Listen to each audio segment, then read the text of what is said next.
Growing up in the Bible Belt, I always knew that racism was a huge component of white evangelical Christianity. I'm not religious. My parents weren't religious, but every time I had a very religious friend, they were also the most racist friend.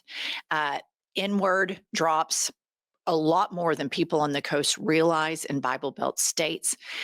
And what always kind of gave me hope was that on a national scene, um, people were oblivious to this and constantly kind of moving towards a more progressive uh, uh, opportunity society where people that are black and brown were getting more rights. Their suffering and the whitewashing of history that was done was getting exposed. So this is really mortifying to me to see what happens in Bible Belt states becoming mainstream. I'm going to play a video for you guys from MAGA pastor Joel Webbin, and it's going to really outrage you. But what should outrage you more is I wasn't shocked at this because people in Oklahoma say this shit to their kids and to their grandkids. Play the clip. You're a Christian white parent who loves the Lord and loves your children, that you need to have the talk. The talk that we're referencing is the talk that takes your children according to their maturity at the proper time, the appropriate time, and says there are certain parts of town that you cannot go, and there are certain people that you cannot be around. Yep. Right. If there's someone who is black in our church, and they've been in our church, and we know them, and they love the Lord Jesus Christ, great. We're not talking about that person, right. But we're talking about when you go into a crowd of people. If you go into a crowd of strangers and they're white strangers, there's some danger. If they're black strangers, there is 30 times more danger. Them's the facts. And it is actually a failure of your parental duty. White parents, please hear me. If you teach your children growing up, if you lie to them, and say all people and all races of people in our country are the same. Okay. You grew up in this. You grew up with this being mainstreamed from your evangelical home. So this isn't that shocking to us in Bible Belt America. What's so shocking is I always thought, okay, the Democrats in these blue cities, blue states, blue governments are going to protect us from this as we keep doing civil rights work. But to see it get so mainstreamed is really devastating. It's terrifying. And I just want to say this. Bigotry and racism against Black people is not the only thing that they are bigoted against. These Christians, it is patriarchal. They feel the exact same way about women. Women shouldn't have a right to vote. Women should submit to their husbands. So it doesn't just stop with the racism. And then they have taken that and homophobia. So in these mega churches, and this guy just admits it straight up, we're racist. People are not equal.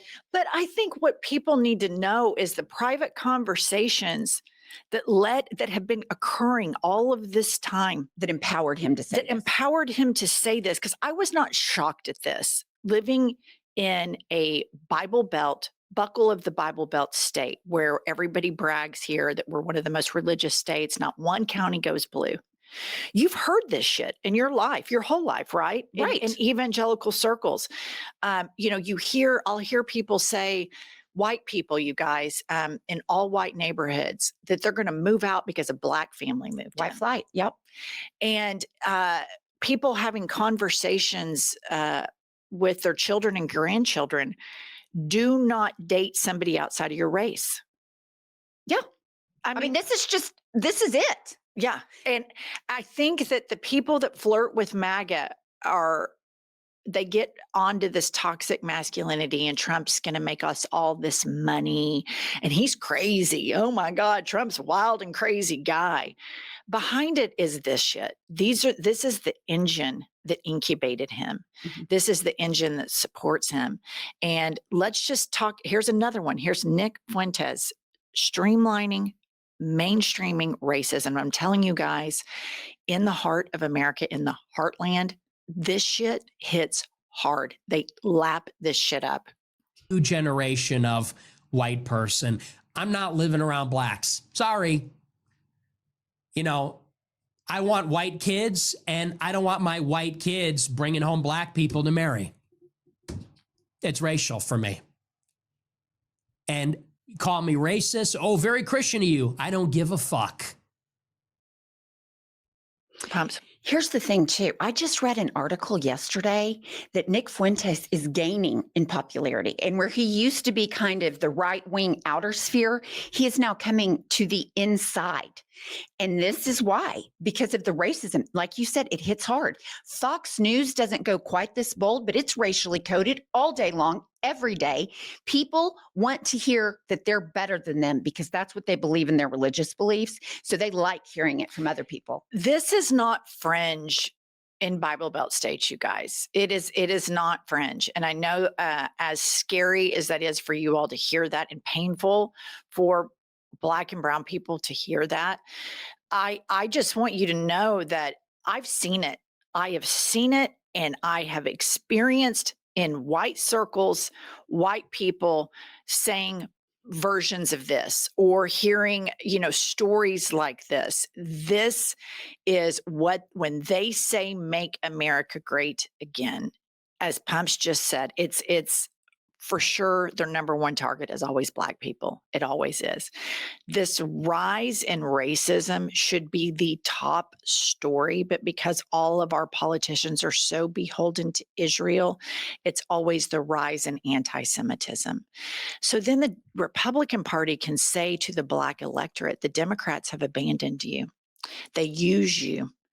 And I'm going to say, unless the Democrats really start addressing this rise in racism, that's going to be a pretty good argument for Republicans to make, because this is so abhorrent. This is so horrific. And this white evangelical engine behind Donald Trump, their number one, before women, before gays, before anybody, is Black people. It always has been, and it always will be. And I can tell you that because I've lived around it. I have heard it.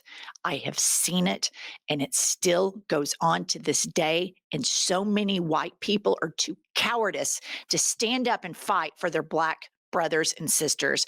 And it just is absolutely sickening.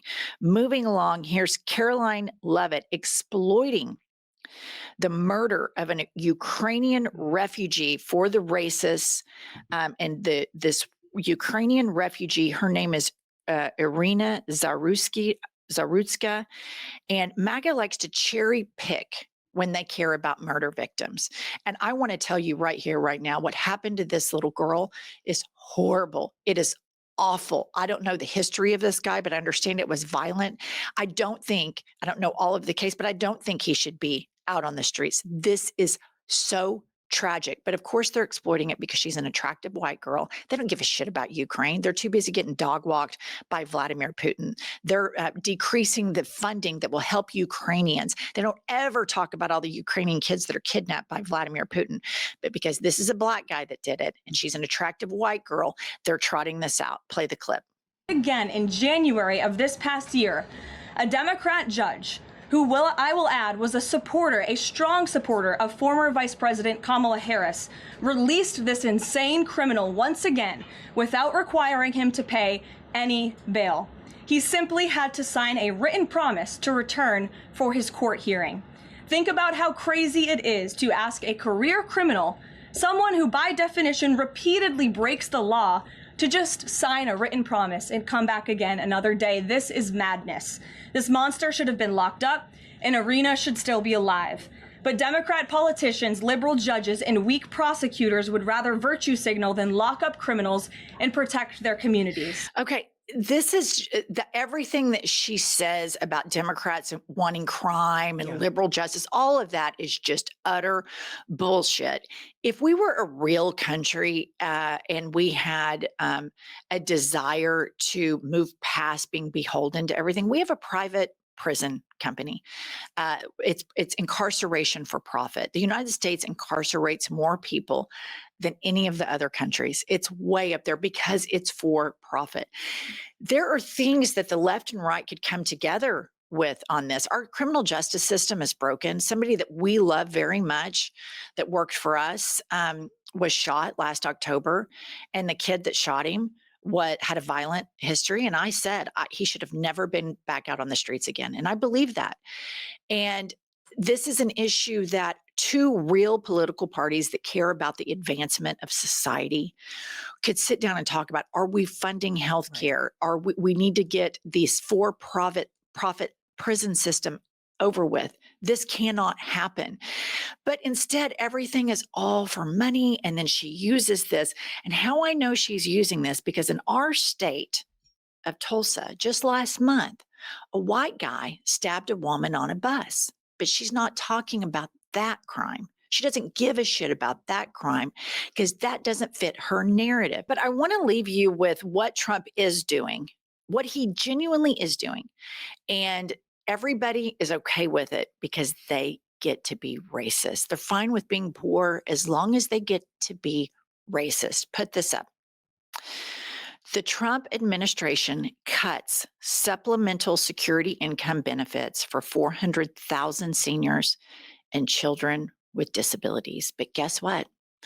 You get to still be racist. In fact, it's now going to be mainstreamed. So your version of your cultish white nationalist KKK Christianity, when you take away money from hardworking Americans that paid into that system, and you're removing their supplemental income and children with disabilities, and then I guess the Moses Mikes and the Donald Trumps and all the racists that have all these conversations with their kids about staying away from Black people and not dating Black people. This is what your religion is. This is it. Hate on people that have a different skin color than you, and take away survival funds that help people survive and eat. It's so fucked up. It is so beyond the pale that this is mainstreamed. This has been incubated in white Christian churches all over America. Mega churches have streamlined it even more. And this is coming for you. We are in the Bible Belt right now. And I'm telling you guys, you'll never meet a more cruel person than a white evangelical church attending Christian from the Bible Belt. They lap this up. They like it. They agree with every single bit of this. Fox has an audience for a reason, you guys. They are the biggest cable news shows for a reason, because this shit hits hard with these white evangelical Christians. All right, that's all we have. This is our book. It's a great way to support us so that we can keep doing this podcast every day. It's called Life is a Lazy Susan of Shit Sandwiches. The link is below in the show notes.